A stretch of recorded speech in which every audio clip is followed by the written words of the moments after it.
Gusto kong ipanganak sa ganitong bansa. Ang hindi kapanipaniwalang reaksyon mula sa isang doktor na Pilipino na isinalaysay ng isang babaeng Australiana na may kanser sa pamamagitan ng programang Torotasi ay pinagtutuunan ng pansin ng buong mundo.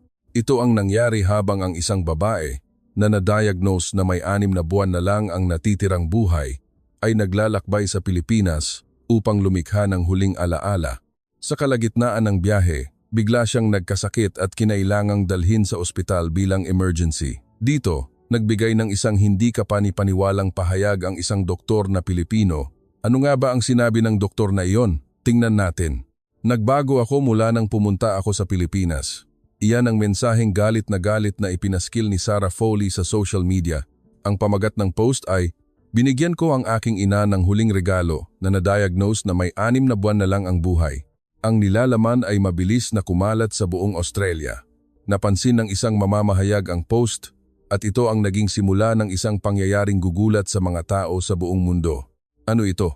Hindi ko ito pwedeng palampasin. Ang mamamahayag na nakakita sa post ni Sarah ay si Jessica Gallagher. Siya ay isang senior investigative journalist ng TCN2, isang istasyon ng telebisyon sa Australia at naghahanap ng impormasyon para sa kanyang programang pambalita, 60 Minutes Australia. Hindi maalis ni Jessica ang tingin niya sa post ni Sarah sa editing room ng istasyon.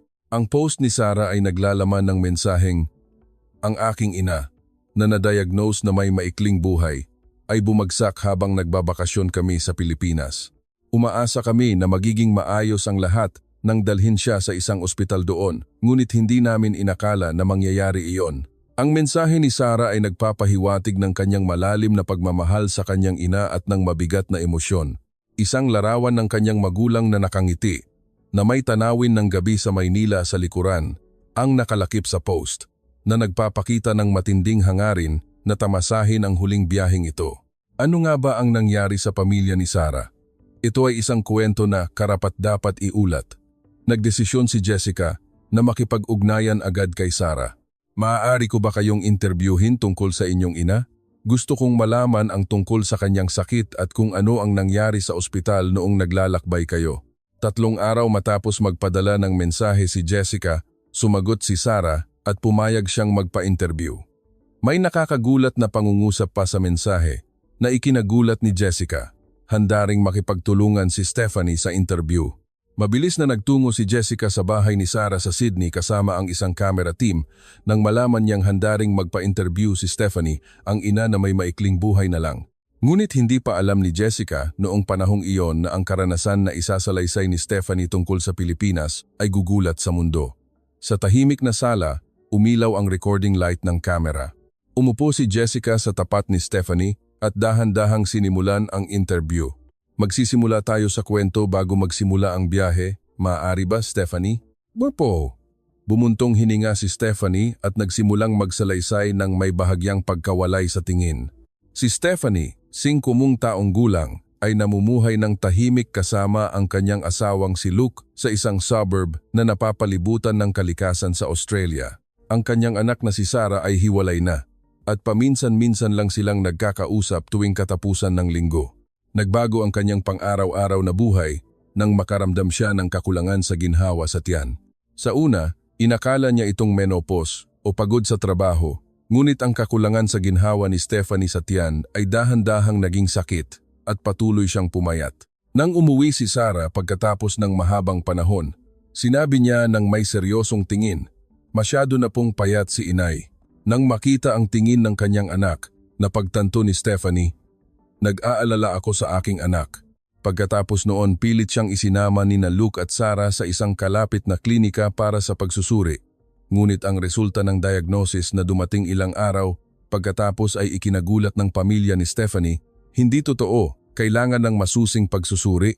Ang diagnosis report na natanggap ni Stephanie ay nagpahiwatig ng pangangailangan para sa masusing pagsusuri at may kalakip na referral sa isang malaking ospital na kilala sa lugar. "Ayos lang, Stephanie. Siguro, para lang makasigurado, pero kung nag-aalala ka, sasamahan kita. Huwag kang mag-alala." Kahit si Luke, na sinubukang magbigay ng lakas ng loob ng may pagmamahal, ay may bahid ng pag-aalala sa kanyang mga mata.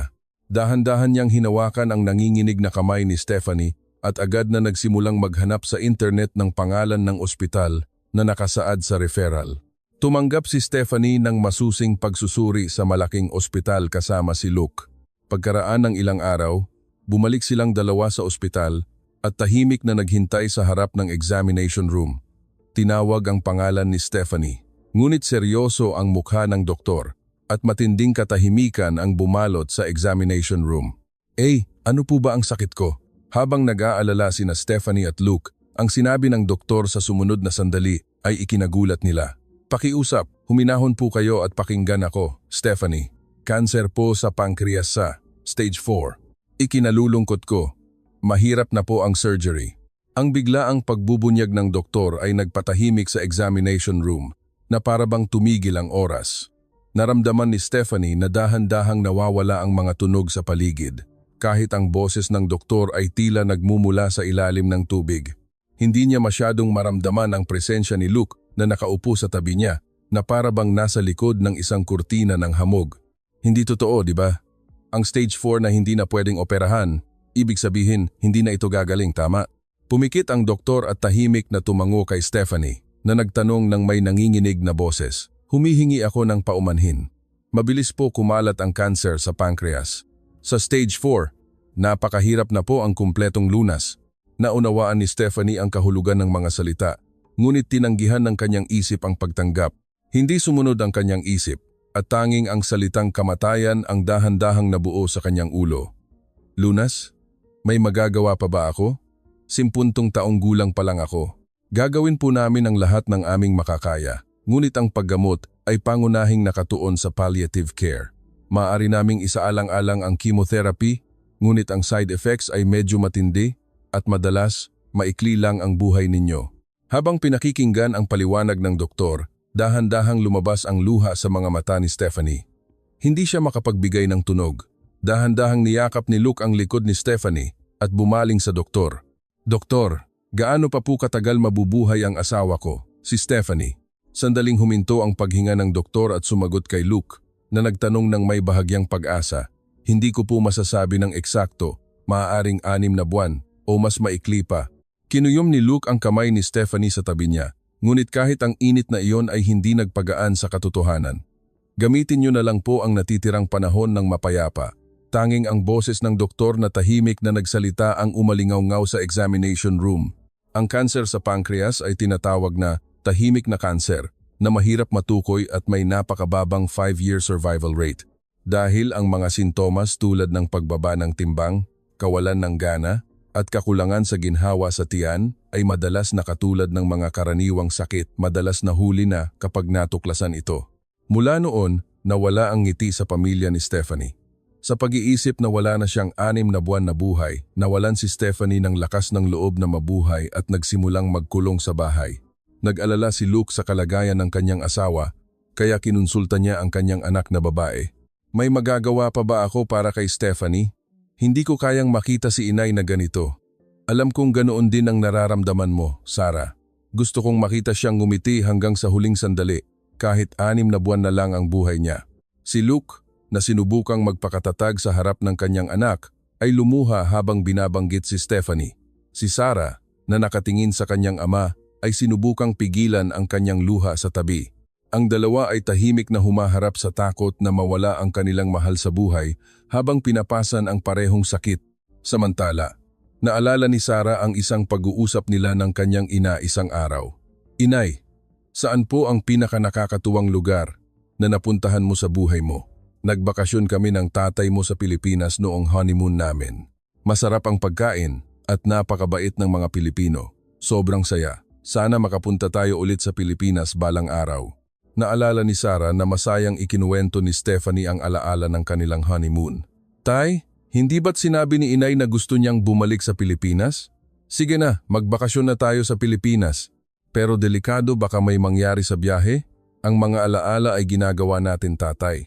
Sisiguraduhin kong mag-e-enjoy si inay sa biyahe. Kung hahayaan ko lang siyang mawala ng walang ginagawa, pagsisisihan ko iyon. Nahikayat si Luke ng kanyang anak, at mula noon, masigasig siyang nagsimulang magplano ng biyahe kasama si Sarah. Talaga bang pupunta tayo? Sa una, Tumanggi si Stephanie nang ikwento ni na Luke at Sarah ang plano nilang magbiyahe sa Pilipinas. Ngunit nang makita niya sina Luke at Sarah na nag-uusap hanggang gabi kung paano gagawing komportable ang paglalakbay ni Stephanie, lumambot ang kanyang puso. Hindi ko na kaya. Hindi ako pwedeng mamatay ng ganito. Gusto kong gumawa ng huling alaala kasama ang aking pamilya. Gusto kong pumunta sa Pilipinas. Dahil dito, nagdesisyon sina Stephanie, Luke at Sarah silang tatlo na pumunta sa Pilipinas upang lumikha ng huling alaala ng pamilya. Ngunit wala pang nakakaalam na haharapin nila ang isang napakalaking pangyayari sa biyaheng ito. Matapos kumuha ng pahintulot ng doktor, naglakbay ang pamilya ni Stephanie sa Pilipinas para sa kanilang huling biyahe. Pagkatapos ng mahabang paglipad, dumating silang tatlo sa Ninoy Aquino International Airport. Naya, pagod ka ba sa biyahe, Nay? May coffee shop dito, tara na. Sa mungkahi ni Sarah, dumaan sila sa isang cafe sa loob ng paliparan.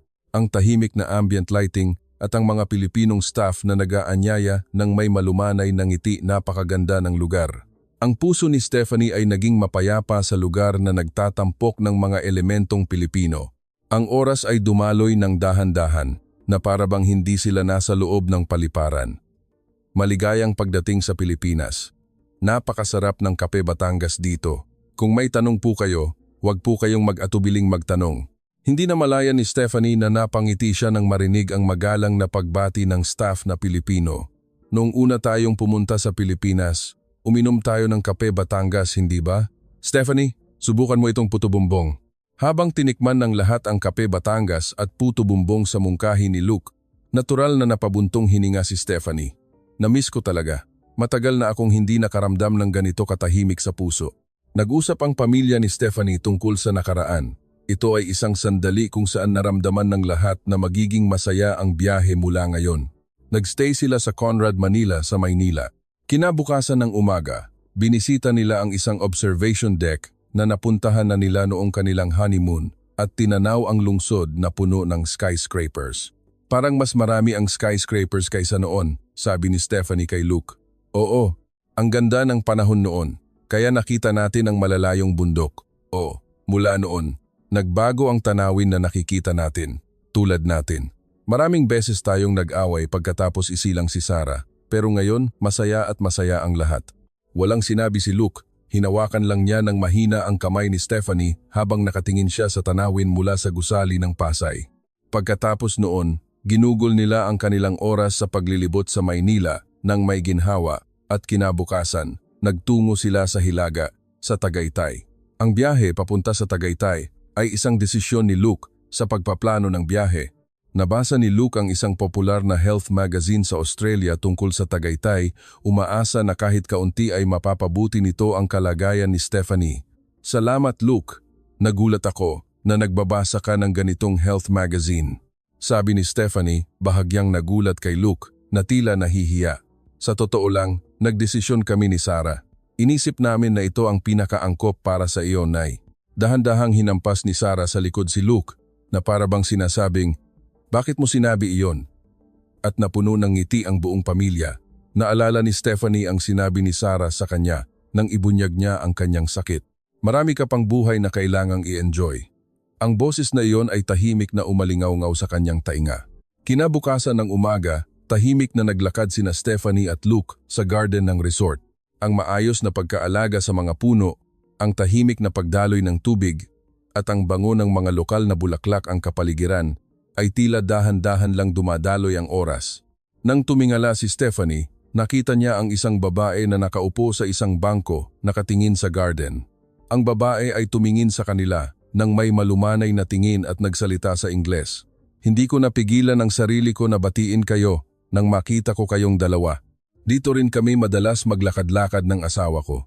Ang ganda ng garden na ito, hindi ba? Hindi ba kasama mo ang asawa mo ngayon? Ang asawa ko ay pumanaw na ilang taon na ang nakalipas dahil sa kanser. Bago siya pumanaw, madalas kaming pumunta rito para magpagaling ng magkasama. Ang tono ng boses na nagsasalaysay ng kuwento ay kalmado, hindi nagpapakita ng kalungkutan, ngunit may init na para bang maingat na pinahahalagahan ang kasalukuyang oras. Sinabi ng babaeng Pilipino na siya ay dating guro. Matapos magretiro, naglakbay sila ng kanyang asawa sa buong bansa at ang resort na ito ay isang espesyal na lugar para sa kanila. Habang pinakikinggan ang kuwento, naramdaman ni Stephanie na para siyang nakakakita ng refleksyon ng kanyang sarili. Hindi ito kuwento ng iba, ngunit marahil ito ay siya sa susunod na araw o sa makalawa. Sa pag-iisip nito, nagsimulang ikwento ni Stephanie ang laman ng kanyang puso. Sa totoo lang, may cancer din ako at na-diagnose na may maikling buhay na lang. Habang inihahayag ni Stephanie ang katotohanan, hinawakan ng mahina ni Luke ang kanyang kamay sa tabi niya. Ngumiti ang babae at sumagot, "Pero buhay ka pa rin ngayon. Kung ganoon, huwag kang panghinaan ng loob. Damhin mo ang hangin ngayon. Amuyin ang mga bulaklak. Masiyahan ka sa pagkain. Bawat araw ay magiging lakas para sa iyo. Sigurado ako." Ang mga salita ng babaeng Pilipino ay umalingaw-ngaw ng malumanay na para bang umabot sa kaibuturan ng puso. "Maraming salamat. Napakaganda na lang na mag-enjoy sa kinabukasan." Nagpaalam ang pamilya sa babaeng Pilipino at nagtungo sa kanilang susunod na destinasyon.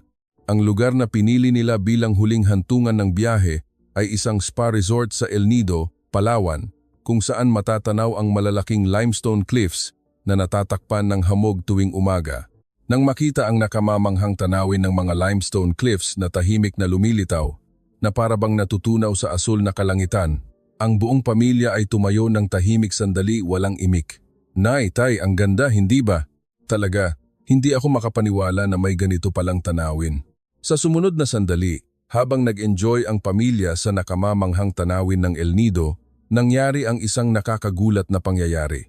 Habang naglalakad-lakad ang pamilya, nahulog ni Stephanie ang kanyang thermos at sa sumunod na sandali, bumagsak siya sa lupa na parabang kinukumbulsyon.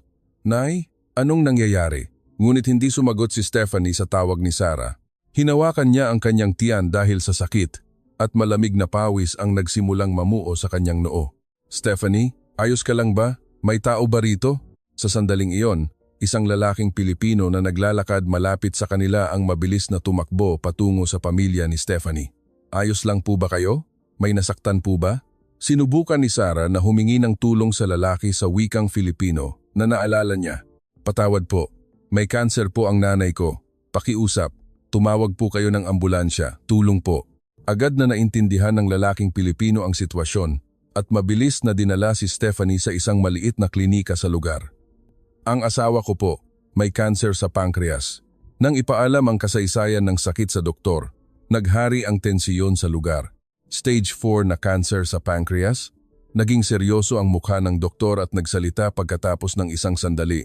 "Kailangan po natin siyang i-refer agad sa St. Luke's Medical Center sa Global City sa Maynila." Ang St. Luke's Medical Center ay isang nangungunang institusyon ng espesyalista sa paggamot ng kanser na lubos na pinagkakatiwalaan ng mga medikal na propesyonal, kapwa lokal at internasyonal bilang isang ospital na may makabagong teknolohiyang medikal at masusing pag-aalaga sa pasyente. "Stephanie, magtiis ka at mabuhay ka." Mahigpit na hinawakan ni Luke ang kamay ni Stephanie sa buong biyahe sa ambulansya. Pagdating sa ospital, agad na dinala si Stephanie sa emergency room. Sina Luke at Sarah ay tahimik lang na naghintay at nagdasal para sa isang himala habang pinapanood ang dahan-dahang pag-ikot ng kamay ng orasan. Pagkalipas ng halos 3 oras, tinawag ang dalawa sa examination room at nagsalita ang doktor sa kalmadong tono. "Ayos na po si Stephanie ngayon.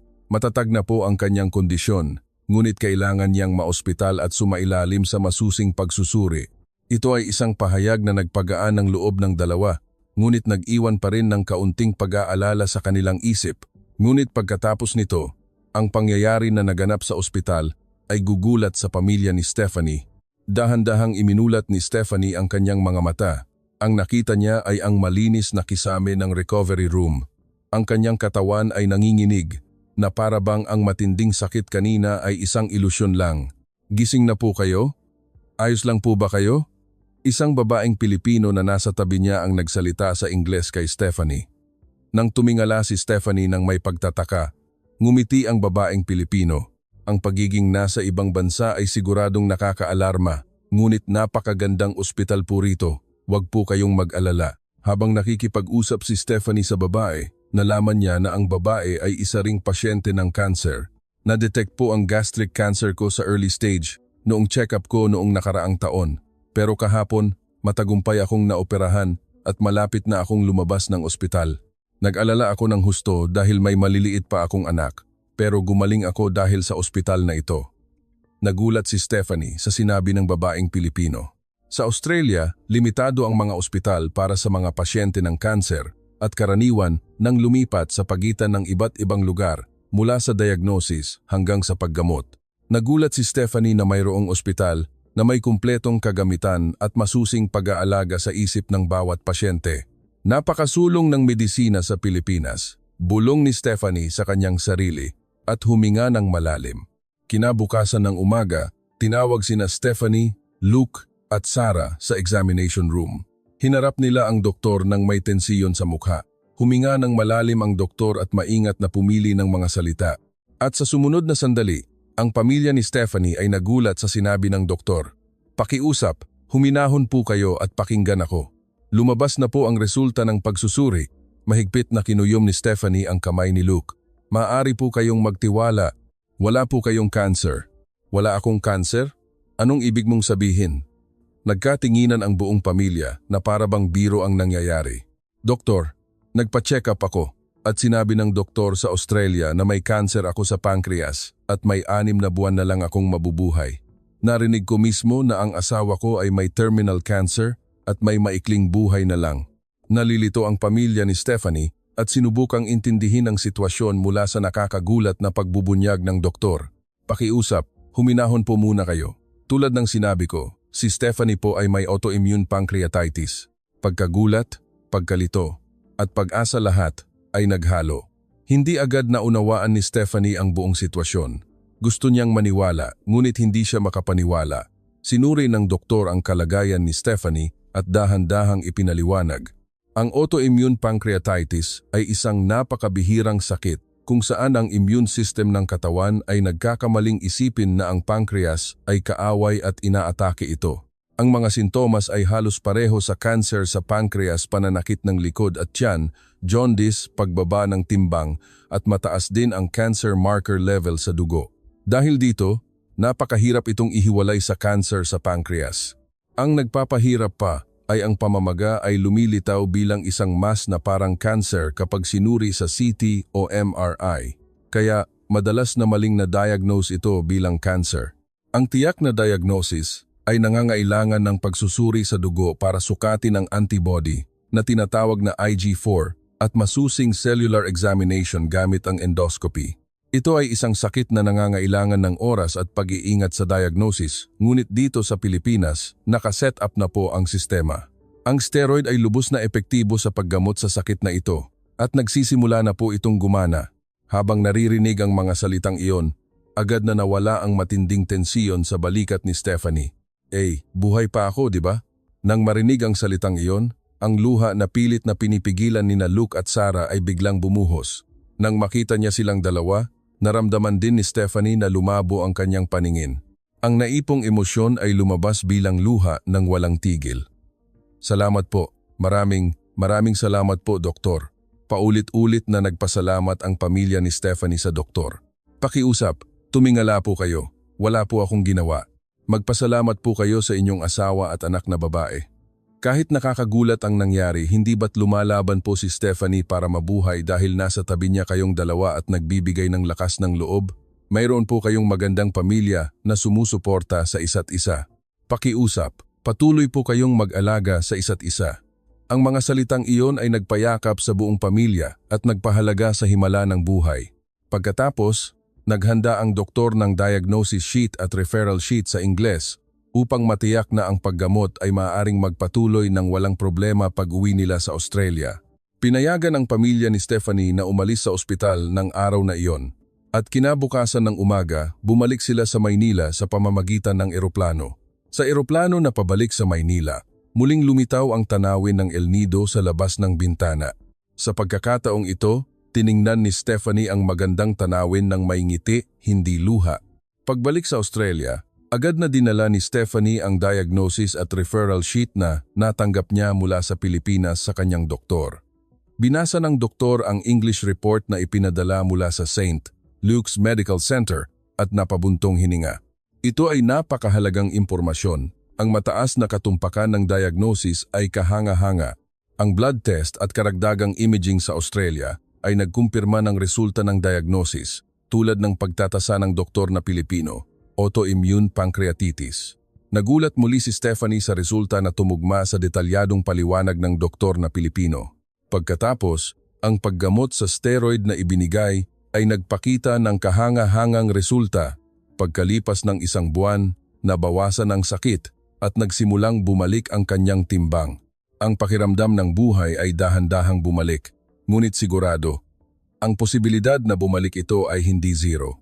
Patuloy po tayong magsasagawa ng regular na pagsusuri. Nang marinig ang mga salitang iyon, pumikit si Stephanie at naisip ang oras na ginugol niya sa ospital sa Pilipinas.